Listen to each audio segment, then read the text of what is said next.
नमस्कार, मैं आभा शर्मा जावास आपके सम्मुख पंचतंत्र की कहानियाँ लेकर उपस्थित हुई हूँ। भय या आनंद के उद्वेग में हमें सहसा कोई काम नहीं करना चाहिए, पहले भय के कारण की खोज करनी चाहिए। इसलिए मैं कहता हूँ कि शब्द मात्र से डरना उचित नहीं है। पिंगलक ने कहा, मेरे सभी साथी इस आवाज से डरकर जंगल से भागने की योजना बना रहे हैं, इन्हें किस तरह धीरज बंधाओ? इसमें इनका क्या दोष? सेवक तो स्वामी का अनुकरण करते हैं, जैसा स्वामी होगा वैसे ही उसके सेवक होंगे।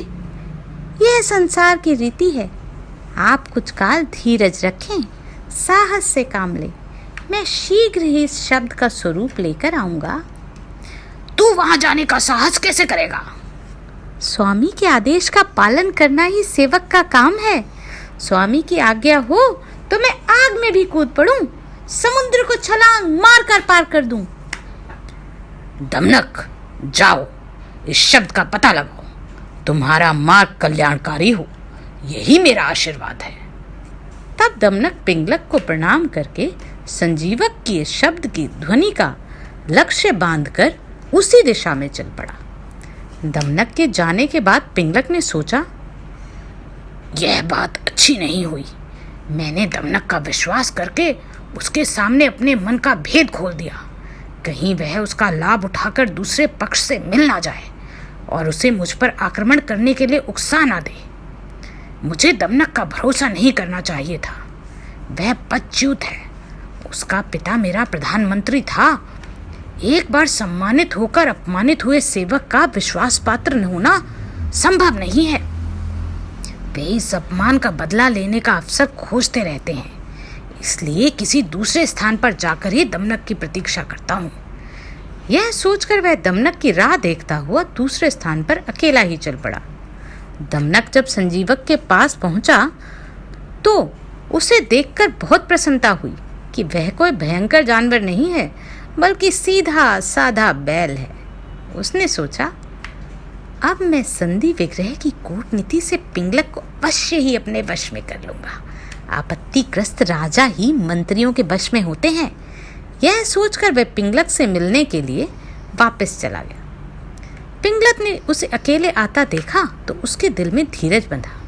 उसने कहा, दमनक, वह जानवर देखा तुमने? आपकी दया से देख ही लिया स्वामी। सचमुच? स्वामी के सामने असत्य नहीं बोल सकता हूँ। आपकी तो मैं देवता की तरह पूजा करता हूँ, आपसे झूठ कैसे बोल सकता हूँ? संभव है तूने देखा हो। इसमें विस्मय क्या है और इसमें आश्चर्य भी क्या है? उसने तुझे नहीं मारा। महान व्यक्ति महान शत्रु पर ही आक्रमण करते हैं, दीन और तुच्छ जन पर नहीं। आंधी का झोंका बड़े वृक्षों को ही गिराता है, खास बात को तो नहीं। मैं दीन ही सही, किंतु आपकी आज्ञा हो तो मैं उस महान पशु को भी आपका दीन सेवक बना दूं। पिंगलक ने लंबी सांस खींचते हुए कहा, यह कैसे होगा दमनक? बुद्धि के बल से सब कुछ हो जाता है स्वामी। जो काम बड़े बड़े हथियार नहीं कर सकते, वह मेरी छोटी सी बुद्धि कर देती है। यदि ऐसा है तो मैं तुझे आज से अपना प्रधानमंत्री बनाता हूँ। आज से मेरे राज्य के इनाम बांटने या दंड देने के काम में तेरा ही काम होगा। पिंगलक से यह आश्वासन पाने के बाद दमनक संजीवक के पास जाकर अकड़ता हुआ बोला, अरे दुष्ट बैल, मेरा स्वामी पिंगलक तुझे बुला रहा है। तू यहाँ नदी के किनारे व्यर्थ ही हुंकार क्यों भरता रहता है? यह पिंगलक कौन है? संजीवक ने कहा। अरे, तू पिंगलक को नहीं जानता? थोड़ी देर ठहर, मैं उसकी शक्ति का तुझे ज्ञान कराता हूँ। जंगल के सब जानवरों को स्वामी पिंगलक शेर यहाँ वृक्ष की छाया में बैठा रहता है। यह सुनकर संजीवक के प्राण सूख गए। दमनक के सामने गिड़गिड़ाते हुए वह बोला, मित्र, तू सज्जन प्रतीत होता है। यदि तू वहां मुझे ले जाना चाहता है तो पहले स्वामी से मेरे लिए अभय वचन दे ले। मैं भी तेरे साथ चल पड़ूंगा। तेरा कहना सच है मित्र, तू यहीं बैठ। मैं अभय वचन लेकर अभी आता हूं।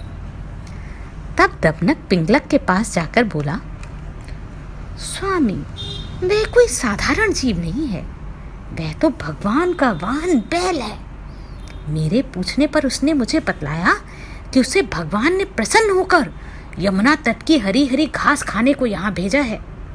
वह तो कहता है भगवान ने उसे यह सारा वन खेलने और चरने को सौंप दिया। सच कहते हो दमनक, भगवान के आशीर्वाद के बिना कौन बैल जो यहाँ इस वन में इतनी निर्गुंशता से घूम सके। फिर तूने क्या उत्तर दिया दमनक? मैंने उसे कहा, इस वन में तो चंडिका वाहन रूप शेर पिंगलक ही रहता है, तुम भी उसके अतिथि बनकर रहो, उसके साथ आनंद से विचरण करो, वह तुम्हारा स्वागत करेगा। फिर उसने क्या कहा? उसने यह बात मान ली और कहा कि मैं अपने स्वामी से अभयदान ले आऊं, मैं तुम्हारे साथ चलूंगा। अब स्वामी जैसा चाहे मैं तो वैसा ही करूंगा। दमनक की बात सुनकर पिंगलक बहुत प्रसन्न हुआ, बोला, बहुत अच्छा कहा दमनक, तूने बहुत अच्छा कहा, मेरे दिल की बात कह दी। अब उसे अभयदान वचन देकर शीघ्र मेरे पास ले आओ। दमनक संजीवक के पास जाते जाते सोचने लगा, स्वामी आज बहुत प्रसन्न है, बातों ही बातों में उन्हें प्रसन्न कर लिया। आज मुझसे अधिक धन्य भाग्य कोई नहीं। संजीवक के पास जाकर दमनक सविनय बोला, मित्र, मेरे स्वामी ने तुम्हें अभयदान वचन दे दिया, अब मेरे साथ आ जाओ, किंतु राजा प्रसाद में जाकर कहीं अभिमानी ना हो जाना, मेरे साथ मित्रता का संबंध निभाना। मैं भी तुम्हारे संकेत से राज्य चलाऊंगा, हम दोनों मिलकर राजलक्ष्मी का भोग करेंगे। दोनों मिलकर पिंगलक के पास गए। पिंगलक ने नख विभूषित दक्षिण ओर का हाथ उठाकर संजीवक का स्वागत किया और कहा, कल्याण हो आपका, आप इस निर्जन वन में कैसे आ गए? संजीवक ने सब वृतांत कह सुनाया।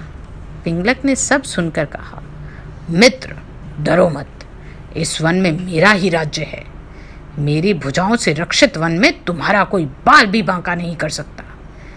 फिर भी अच्छा यही है कि तुम हर समय मेरे साथ रहो। वन में अनेक भयंकर पशु रहते हैं, बड़े बड़े हिंसक वंचरों को भी डर कर रहना पड़ता है। तुम तो फिर हो ही क्या, निरामीष भोजी। शेर और बैल की इस मैत्री के बाद कुछ दिन तो वन का शासन कर्टक और दमयक ही करते रहे, किंतु बाद में संजीवक के संपर्क से पिंगलक भी नगर की सभ्यता से परिचित होता गया। संजीवक को सभ्य मानकर पिंगलक उसका सम्मान करने लगा और स्वयं भी सुसभ्य होने का प्रयत्न करने लगा। थोड़े दिन के बाद संजीवक का प्रभाव पिंगलक पर इतना अधिक हो गया कि वह अन्य पशुओं की अपेक्षा कर किसी भी प्रकार की मंत्रणा के लिए संजीवक से एकांत में बात करता। कर्टक दमयक बीच में दखल नहीं दे पाते थे। संजीवक की इस मान वृद्धि से दमनक के मन में आग लग गई। वह संजीवक की इस वृद्धि को सहन नहीं कर सका। शेर व बैल की इस मैत्री का दुष्परिणाम यह भी हुआ कि शेर ने शिकार के काम में ढील दे दी। कर्टक दमयक शेर के उच्छिष्ट मांस खाकर ही जीते थे, अब वह उच्छिष्ट मांस बहुत कम हो गया। कर्टक दमयक इससे भूखे रहने लगे। तब वे दोनों इसका उपाय सोचने लगे। दमयक ने बोला, कर्टक भाई, यह तो अनर्थ हो गया। शेर की दृष्टि में महत्व पाने के लिए ही तो मैंने प्रपंच रचा। इसी लक्ष्य से मैंने संजीवक को शेर से मिलाया था। अब का इसका परिणाम सर्वथा विपरीत ही हो रहा है। संजीवक को पाकर स्वामी हमें बिल्कुल भुला गए हैं। हम ही क्या, सारे वंचरों को भी उसने भुला दिया है, यहाँ तक कि अपना काम भी वह भूल गया। कर्टक ने कहा, किंतु इसमें भूल किसकी है? तूने ही दोनों की भेंट कराई थी, अब तू ही कोई उपाय कर, इसमें इन दोनों में बैर हो जाए। जिसने मेल कराया है वह फूट भी डाल सकता है। यदि इनमें से किसी को भी ये ज्ञान हो गया कि तू फूट कराना चाहता है तो तेरा कल्याण नहीं। मैं इतना कच्चा खिलाड़ी नहीं हूँ, सब दाव पेश देखे हुए हैं मैंने। मुझे तो फिर भी भय लगता है। संजीवक बुद्धिमान है, वह ऐसा नहीं होने देगा। दमनक, भाई मेरा बुद्धि कौशल सब करा देगा। बुद्धि से, बल से असंभव भी संभव हो जाता है। जो काम शास्त्रार्थ से नहीं होता वह बुद्धि से हो जाता है। जैसे सोने की माला से काक पत्नी ने काले सांप का वध किया था। कर्टक ने पूछा, वह कैसे? दमनक ने कहा, सांप और कौवे की कहानी नहीं सुनी तुमने? चलो तुम्हें सुनाता हूं।